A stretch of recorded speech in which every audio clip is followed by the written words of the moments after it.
who founded what we call the Anglican Church today, which is not Protestant. It's between Catholic and Protestant.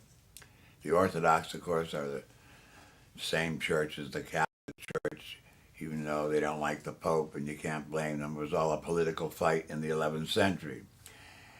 Anyway, as we began to get into postmodern times, or whatever historians are going to name this era we're living in, and people got more serious about their faith, and as I say, they had the biblical models in front of them that they could point to, the Acts of the Apostles, the letters of St. Paul, especially First Corinthians, and those little snippets from the book of Revelation about the seven churches, which were real places in Turkey, of all places.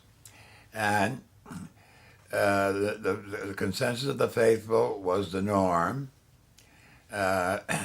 They had the four important patriarchates, Jerusalem, of course, the mother church. Rome is not our mother church, Jerusalem is. Alexandria in Egypt, now Muslim. Constantinople, now the modern city of Ankara in Turkey, and Rome.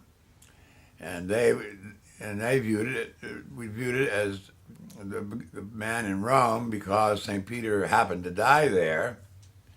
He could have died in Antioch. He could have died in Jerusalem, like some of the other apostles. That would be the seat of the church. So we have the Petrine power. It's indisputable, and Protestants have acceded to that by their biblical studies. But then it wasn't implemented. It was implemented for the first few hundred years, and then they copied the Roman Empire, especially after Constantine liberated them in 313. So then the church got more and more monarchical, and the Pope became an absolute dictator with his own country, the Papal States, which Italy finally woke up and threw him out, Pius IX in 1870, a little late. And so going back to a more modern Pope, Pius XI, he was a good Pope, but he wasn't great.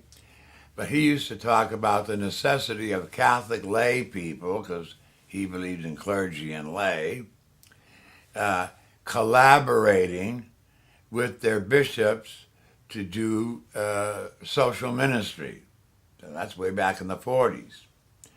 After Vatican II, of course, people woke up to who they were, the people of God.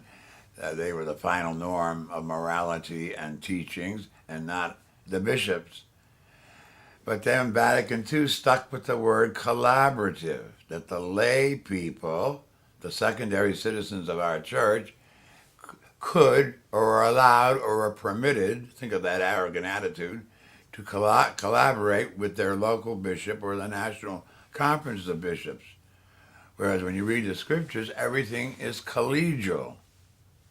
Consensus and collegiality. We don't have voting. We're not an American church, thank God.